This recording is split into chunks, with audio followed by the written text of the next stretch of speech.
Today's story is a love story so bold, it defies the rules of an entire frontier set deep in the American West, where dust hangs in the air.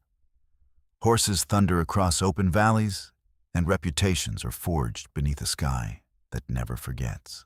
It's a place where courage and prejudice ride the same road, and where two lives can collide in ways neither destiny nor society ever intended. And it all began with something simple, a horse auction in Santa Fe, and a single bid that changed two lives forever. Before we kick off this adventure, don't forget to hit like on the video and let us know in the comments where you're watching from. The horse auction in Santa Fe drew ranchers, traders, and horsemen from 3 different territories, and Sadie Calloway had ridden in with one purpose: to find a breeding mare strong enough to survive the harsh altitude and sparse grazing of her ranch in the northern hills. She was 26, unmarried by choice rather than circumstance, with dark hair braided thick down her back and sharp, watchful eyes that rarely missed a thing. Her father, Victor Calloway, had left her the ranch when he passed. And for the last 5 years, Sadie had spent every waking season proving to doubtful men across the territory that she could run it better than most of them handled their own spreads.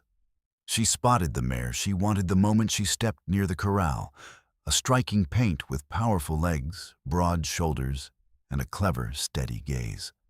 But she quickly realized she wasn't the only one studying that horse. Across the pen stood a man, watching the same animal with the quiet concentration of someone who truly understood horses. He was tall and lean, his frame built like a rider who spent more time in the saddle than anywhere else. His clothing carried hints of 2 different worlds, traditional pieces mixed with frontier gear, suggesting a man who walked between cultures by deliberate choice. His hair was tied back loosely, and there was something in his face that made Sadie glance at him twice before she could stop herself. When the bidding began, most buyers dropped out after the first round. Soon only 2 paddles remained, Sadie's and the stranger's. Sadie lifted hers first. The man immediately countered. She raised the bid again. He matched it without hesitation. At the front of the ring, the auctioneer, Rufus Calder, grew louder and more animated as the price climbed far past what the mare was reasonably worth. Sadie looked across the corral and caught the stranger watching her with what looked suspiciously like amusement. She lifted her chin and bid again. He gave a small smile and raised his paddle in return. The silent contest stretched between them like a drawn bowstring. Finally, Sadie called out a price so high it bordered on reckless, nearly twice what she had planned to spend. She studied the man's expression carefully and saw the moment calculation replaced amusement. He considered the figure, then lowered his paddle with a slight nod of acknowledgement. A rush of victory spread through Sadie, one that had little to do with the horse itself. After paying and arranging for the mare to be delivered to her ranch, Sadie walked toward the gate and found the stranger waiting there. Up close, he was even more striking. His eyes were nearly black, calm and sharp, and his mouth carried the kind of restraint that suggested smiles were rare but powerful when they appeared. "You paid too much," he said plainly. Sadie shrugged. "I got exactly what I wanted, at quite a cost." "Pride costs money," she replied. "So does losing." She studied him openly. "You wanted her for breeding too." "I train horses," he said. "That mare has strong bloodlines and the kind of temperament trainers look for. She would have been valuable."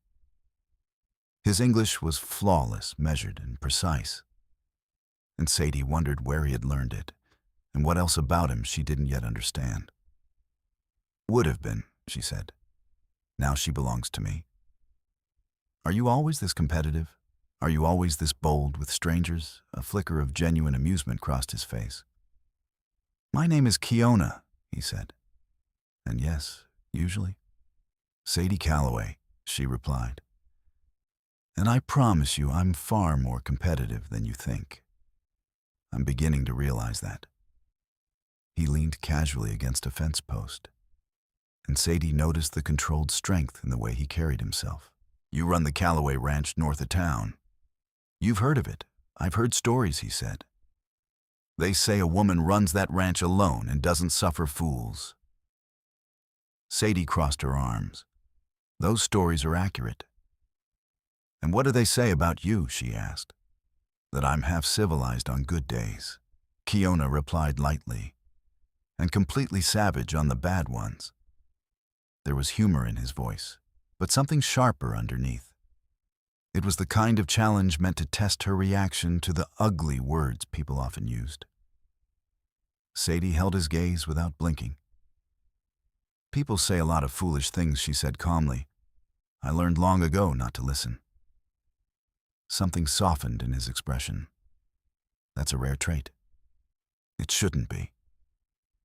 Sadie glanced toward the sun's position and calculated the hour. I should get going, she said. Long ride home. The northern road isn't safe for a woman alone, Kiona said quietly. Bandits have been working that stretch. There are always bandits, Sadie replied, as she untied her horse a large bay gelding with a white star on his forehead. I manage. She swung into the saddle with practiced ease. Looking down at Kiona, she found him watching her with an expression she couldn't quite read. Maybe we'll meet again, she said, if you ever ride north. Maybe we will, he replied. Then he added with a faint smile, try not to overpay for anything else. Sadie laughed despite herself. Try not to lose another auction. She rode out of Santa Fe with the sound of his quiet laughter behind her and found herself thinking about him far more often than she intended during the long ride home. 3 weeks later, she was working inside the barn when the sound of approaching hoofbeats echoed up the dirt path. She stepped outside and saw Kiona riding toward the ranch on a tall sorrel mare. Sadie felt something shift inside her chest, but kept her face calm. Lose your way, she called. Not even close. He swung down from the saddle with effortless grace. I came to see if you'd managed to ruin that paint mare yet, he said, with your stubborn way of doing things. That's a long ride just to check a theory. Sadie wiped her hands on her trousers and walked toward him. The sun was blazing overhead, and suddenly she was aware she was dusty, sweaty, and smelled like a barn. The mare's doing fine. I had my doubts, he said dryly. Then he reached into his saddlebag and pulled out a leather halter beautifully braided with intricate craftsmanship. For the mare, he said, I made it. Sadie examined the halter carefully. The workmanship was exceptional, both practical and elegant. This is too fine for everyday use. Then save it for something special. Kiona watched her reaction. Or do you only work, he asked. Do you ever celebrate anything I celebrate when there's something worth celebrating? And what qualifies Sadie considered him this man who had ridden 2 days to deliver a gift and challenge her pride. Winning a horse auction, she said dryly. That felt pretty good. You're never going to let me forget that, are you? Not a chance. Kiona laughed a full, genuine sound, and Sadie felt warmth stir unexpectedly in her chest. Show me this ranch you're so proud of, he said. Let's see if it was worth that outrageous price. Sadie led him across the property, the barn she'd rebuilt after a brutal winter storm, and the expanded corrals and the irrigation system she had designed to water the hayfields. Kiona asked thoughtful questions and offered observations that revealed a deep understanding of ranch work. They talked about breeding stock training methods and the difficult conditions of the high country. Before long, Sadie realized something unusual. She felt relaxed around him in a way she rarely felt around anyone. You've built something impressive here, Kiona said as they stood overlooking the valley. Most men wouldn't have had the patience to do this. Most men would have sold the place cheap, Sadie replied, and let someone else run it. Then she looked at him. So why did you really come all this way? I told you. To check on the mare. Liar. Kiona turned fully toward her, his expression suddenly serious. I came because I haven't stopped thinking about you since Santa Fe, he said. I came because I wanted to see if you were as interesting as I remembered, or if I imagined it. And because I've learned something about myself, he added quietly. What's that? That wanting something and refusing to pursue it is a kind of cowardice I refuse to live with. His honesty left Sadie silent for a moment. She was used to men who approached her with either awkward politeness or arrogant assumptions, not this kind of direct truth. Finally, she asked softly, So, did you imagine it? Kiona shook his head. No, he said. You're even more interesting than I remembered. Sadie raised an eyebrow. That sounds like trouble. It is. Why? Kiona's voice lowered slightly. Because my life isn't simple. My life isn't simple. Kiona continued quietly. I work for ranchers who only put up with me because I'm good with horses. They'll pay for my skill, but they won't invite me inside their homes. I ride between the Pueblo lands and the white settlements, but I don't truly belong to either world. Getting close to me would make your life harder than it already is. Sadie Calloway listened without interrupting. She understood exactly what he meant. She had seen what happened to people who stepped outside the lines society quietly demanded they stay within. Still, she had also learned something else in her life, that playing it safe meant living small, careful, and lonely. That kind of life had never interested her. I appreciate the warning, she said evenly. But I'm perfectly capable of deciding what kind of trouble I'm willing to take on. Kiona studied her. So that's what I am. Trouble you might consider taking on. Sadie held his gaze. I haven't decided yet, she said, but I'm thinking about it. The corner of his mouth lifted slightly. That's high praise from someone as decisive as you. I prefer to gather information before making important decisions, Sadie replied. You're welcome to stay for supper if you'd like to help me collect more of it. Kiona laughed softly. That may be the strangest invitation I've ever received. I've never been particularly conventional. Kiona stayed. That evening, they ate the simple meal Sadie prepared in her kitchen and kept talking long after the sun slipped behind the hills and the stars appeared one by one across the sky. Their conversation wandered from horses and breeding stock to books, politics, and the uneasy changes sweeping across the territory. Sadie learned that Kiona had once studied at a mission school before running away at 14. He had taught himself to read English poetry by quietly taking books from a trading post shelf and returning them before anyone noticed. Now he trained horses for wealthy ranchers' men like Drake Holloway, who admired his skill, but never invited him to sit at their tables. Does it make you angry? Sadie asked one night. What part being valued for what you can do, but never for who you are? Kiona was silent for a moment. Every day, he admitted quietly. But anger without purpose turns into poison. So instead I work. I save money. I build something of my own. One day I'll have my own land, my own horses, and I won't need anyone's approval. That's a good dream, Sadie said. She studied the firelight flickering against the wall. What about yours? He asked. Sadie took a moment before answering. To prove I was right, she said finally. To build something that lasts. To show the world my father didn't make a mistake leaving this ranch to me instead of selling it. She paused, her voice softer. And maybe to stop being so alone. I didn't realize how isolated I'd become until recently. Until Santa Fe, he asked gently. Sadie nodded. Until Santa Fe. Kiona left the next morning, but 2 weeks later he returned. Then again, a month after that. The visits became a rhythm irregular but dependable. And before long, Sadie found herself glancing toward the road whenever she heard distant hoofbeats. They argued, laughed, traded knowledge, and challenged each other constantly. Kiona helped her calm a difficult yearling, and Sadie showed him a ranch trick for treating thrush in a horse's hoof that he'd never seen before. They shared stories, quiet evenings, and long silences that felt comfortable instead of awkward.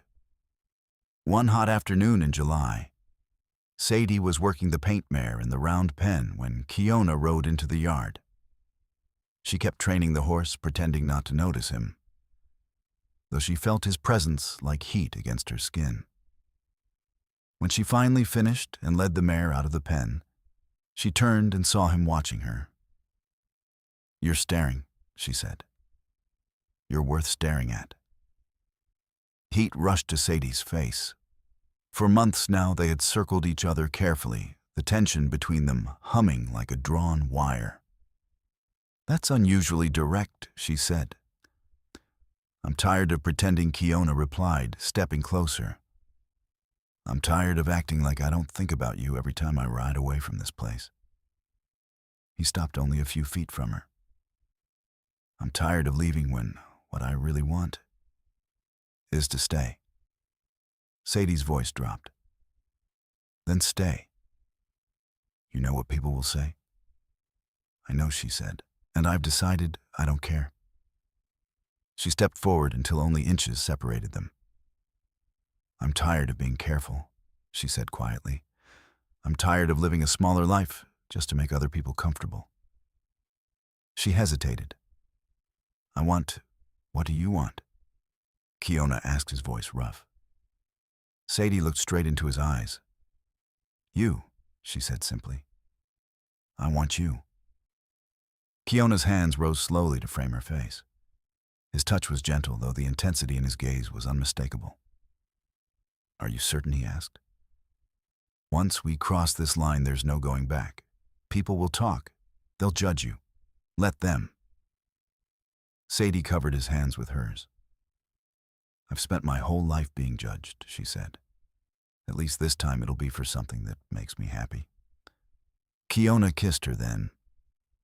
The world seemed to narrow to the warmth of his mouth, the strength of his arms around her, and the way their bodies fit together as though they had always belonged that way. When they finally broke apart, both of them were breathing hard. "You're dangerous," Kiona murmured against her temple. Sadie smiled. "So are you." She pulled back slightly and took his hand. "Come inside." They stepped into the house together. Sadie closed the door behind them, shutting out the blazing afternoon sun. Inside, the air felt cool and dim. She led him toward her bedroom, then turned to face him. Despite her boldness, a flicker of nervousness crossed her expression. "We don't have to," she began. Kiona started to answer, but Sadie placed a finger gently against his lips. "I want this," she said softly. "Stop trying to protect me from my own choices." He smiled faintly. "You're used to getting what you want, aren't you?" "Usually," she said. "Are you planning to make this difficult?" "Extremely." But even as he said it, his hands were already sliding into her hair, tilting her face upward. "I'm going to take my time," he murmured. "I'm going to learn every little thing that makes you sigh. Every moment that makes you forget how to speak." Sadie's breath caught. "That sounds like a challenge." "It is." He brushed his thumb along her jaw. "Can you handle it?" Sadie smiled slowly.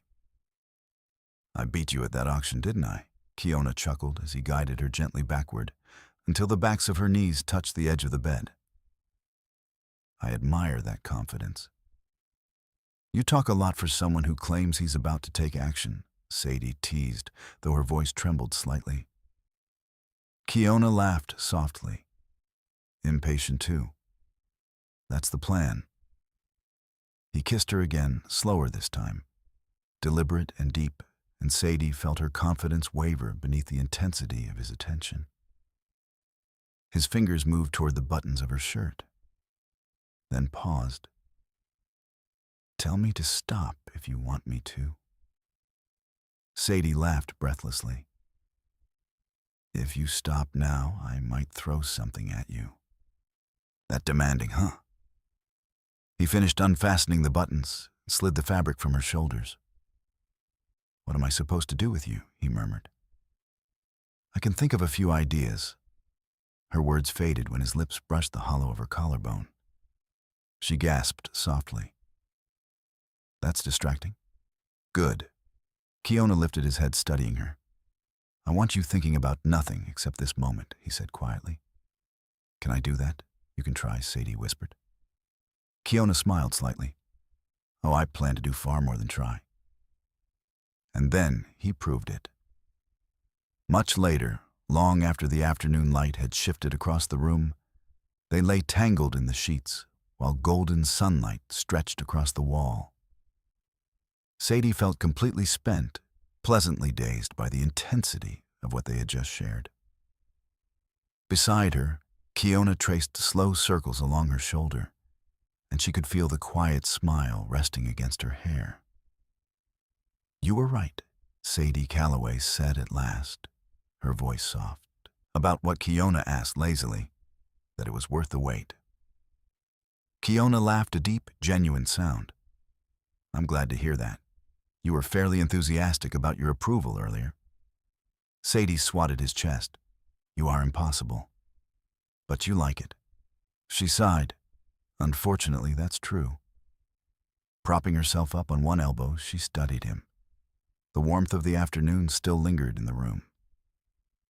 "So what happens now?" she asked. Kiona's expression shifted, growing thoughtful. "That depends on you," he said quietly. Sadie traced the line of his jaw with her fingertips. "I want this," she said. "Whatever this becomes, I want us." She paused, searching his face. "I know it won't be easy. People will talk. Some of them will be cruel about it. But nothing worthwhile in my life has ever come easy." "You make it sound simple," Kiona said. "It is simple," Sadie replied calmly. "Simple doesn't mean easy. I care about you. You care about me. Everything else is just logistics." "Logistics," Kiona repeated, shaking his head with a faint smile. "Only you would reduce something like this to logistics.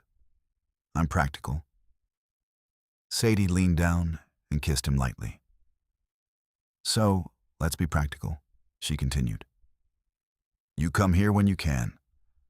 I'll ride out to see you when it makes sense. We figure out the rest as we go."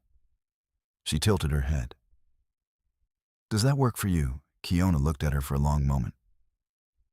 "You're remarkable," he said quietly. "Has anyone told you that?" "Not lately," Sadie replied. "Feel free to remind me." He pulled her close against his chest, and she settled there with a quiet sense of peace she hadn't felt in years.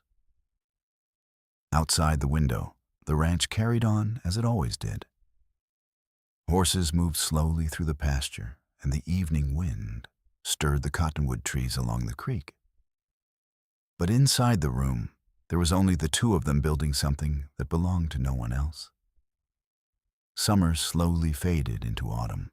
Kiona became a regular presence at the ranch, his visits growing longer each time. Naturally, Nolan, Sedge, and other nearby neighbors noticed. Some avoided Sadie in town, pretending not to see her. Others muttered comments just loud enough for her to hear as she passed. But there were unexpected allies, too. At the general store, Edith Crowley, the old widow who owned the place, squeezed Sadie's hand one afternoon and said warmly, "Good for you, girl." The young homesteader, Miles Carver, and his wife invited both Sadie and Kiona to supper one evening without a hint of hesitation. Not everyone cared about the lines the rest of the territory insisted on drawing. One evening in October, Kiona arrived with news. "I found land," he said, "near the Pueblo lands. Good soil, water rights, plenty of space for a horse training yard. He paused. I'm close to having enough saved. Maybe another year. 2 at most. Sadie studied him thoughtfully. What if you didn't have to wait that long? Kiona frowned slightly. What do you mean? What if you had help? What kind of help? The financial kind. Sadie stood and retrieved a ledger from the desk, where she kept the ranch accounts. My father, Victor Calloway, left me money I've barely touched, she said. It's sitting in the bank doing nothing useful. She opened the ledger and showed him the numbers. It could be buying land, she said. Building something. Kiona shook his head immediately. Sadie, I can't take your money. I'm not giving it to you, she replied calmly. I'm investing. In what? A partnership. She tapped the ledger with her finger. We combine our resources. We buy the land together. You build your training operation. I keep running the ranch. Maybe someday we merge the two. Maybe we don't. She shrugged. But this way, we both reach our goals sooner. Kiona stared at the numbers, then back at her. You want to go into business together. Sadie smiled faintly. I want to build something together. He ran a hand through his hair. You realize that's unusual. Is that a polite way of saying dangerous? It's complicated, Kiona admitted. It could end badly if he stopped. If we ever what? Sadie asked. If we ever stop caring about each other. Sadie closed the ledger. That risk exists whether we share a business or not, she said. At least this way we build something worthwhile regardless. Kiona fell silent for a long time. Sadie watched him carefully, seeing the thoughts turning behind his eyes. Finally, he exhaled. You are the most unusual woman I've ever met. Is that a yes? It's a yes, he said. But we do it properly. Legal papers, clear agreements. I won't have anyone saying I took advantage of you. Fair enough. Sadie held out her hand. Kiona took it, and they shook on the deal. A moment later, she pulled him into a kiss that was far less formal. That winter, they bought the land. The legal documents were prepared in Santa Fe by a lawyer named Alden Pike, who raised an eyebrow at the arrangement, but kept his opinions to himself. On paper it read simply, Sadie Calloway and Kiona Partners, in a joint agricultural venture. Technically accurate. But both of them knew it meant far more than that. Building the training ranch took months of hard work. Sadie helped whenever she could, and Kiona hired skilled workers from the Pueblo men, known as the Tayan masters of adobe and timber work. By spring, the place began to take shape. A sturdy barn, a wide training corral, and a small house overlooking the valley. The buildings were simple, but they were real. A future made solid in wood, earth, and sweat. The day Kiona finally moved into the house, Sadie rode out to help him settle in. They spent the afternoon arranging the rough furniture he had built himself, hanging tools in the barn, and organizing the small kitchen. As sunset spread gold across the valley, they stood together on the porch, looking over the land. It needs a name, Sadie said. Kiona thought for a moment. Something about beginnings, he said slowly. Growth, building something new. He nodded toward the hills. In my language, there's a word Kaeli. It means a place where things grow, where wild things become something more. Sadie smiled. I like that. She leaned against him, and he wrapped an arm around her shoulders. What we built here? She said softly. It's good. Kiona shook his head. It's better than good. Then he turned to face her. Sadie, he said, suddenly serious. There's something I need to ask you. That sounds ominous. It isn't, he said. Just important. He took both her hands. I want to marry you. Sadie blinked in surprise. I want to do this properly. he continued. Legally, however, we can make it work. I know it won't be easy. Some places won't recognize it. Some people will never accept it. His grip tightened slightly. But I want to try anyway. He looked straight into her eyes. Will you marry me? Sadie felt her throat tighten. She hadn't expected this moment, hadn't dared to hope for it. Are you sure? She asked quietly.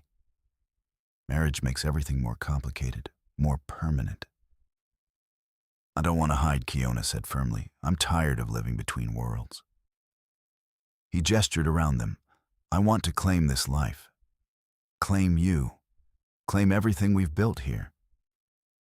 Sadie smiled slowly. When did you become so bold? Kiona shrugged. When I met a woman who refused to live a small life. He searched her face. Is that a yes? Sadie laughed softly. That is absolutely a yes. She pulled him into a kiss that tasted like promise. When they broke apart, she was still laughing. We're going to scandalize half the territory. Only half, Kiona said. I expected better from us. Give it time, Sadie replied. We're just getting started. They married the following spring in Santa Fe. The ceremony was performed by Judge Corwin Hale, a man who believed the law should apply equally, even when society disagreed. Only a small group attended the wedding, people who had proven themselves true friends. Sadie wore a deep blue dress that brought out the brightness in her eyes. Kiona wore traditional clothing honoring his heritage. When Judge Corwin Hale pronounced them husband and wife, Sadie felt a quiet certainty settle in her chest. It had nothing to do with the approval of others. It simply felt right. The celebration took place at Sayeli. They roasted a pig over an open fire and invited everyone who had helped them build their new life. The Tayan workers, Edith Crowley, Miles Carver, and a handful of ranchers who believed skill mattered more than prejudice. It was an unusual gathering, the kind that rarely happened anywhere else. But here on land they had claimed together, it felt perfectly natural.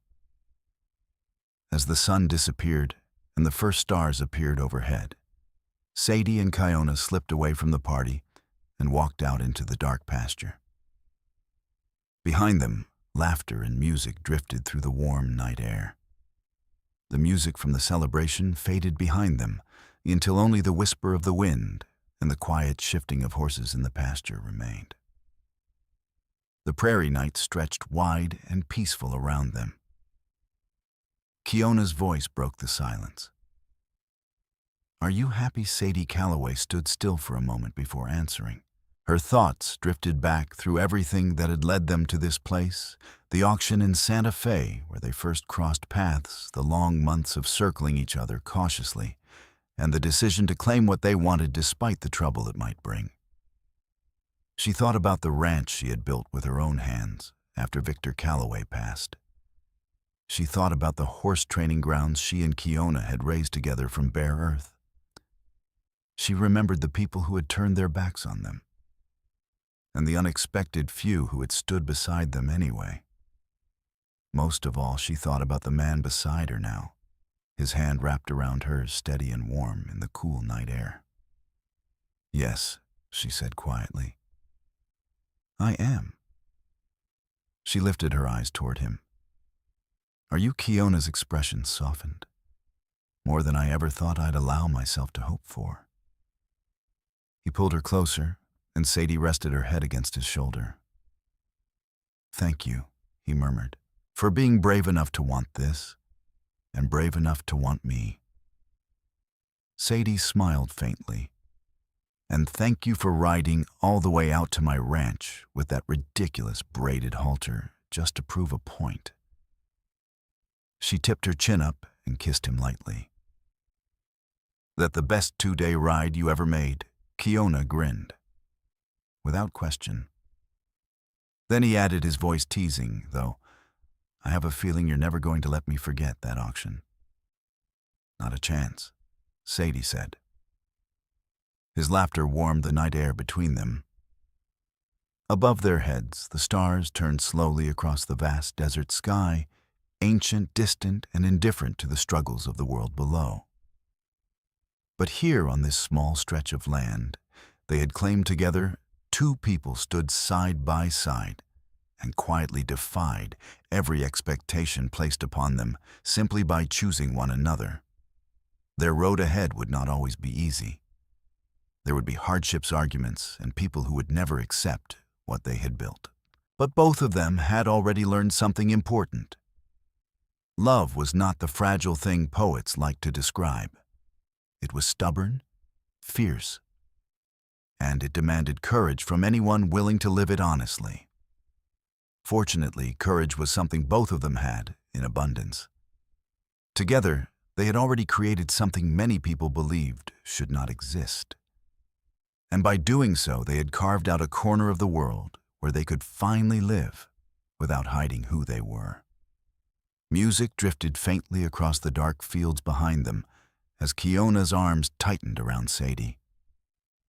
Tomorrow would bring whatever it brought. But tonight, there was only this moment. The two of them beneath a sky full of stars, standing on land they had shaped with their own hands, free to love each other openly without apology.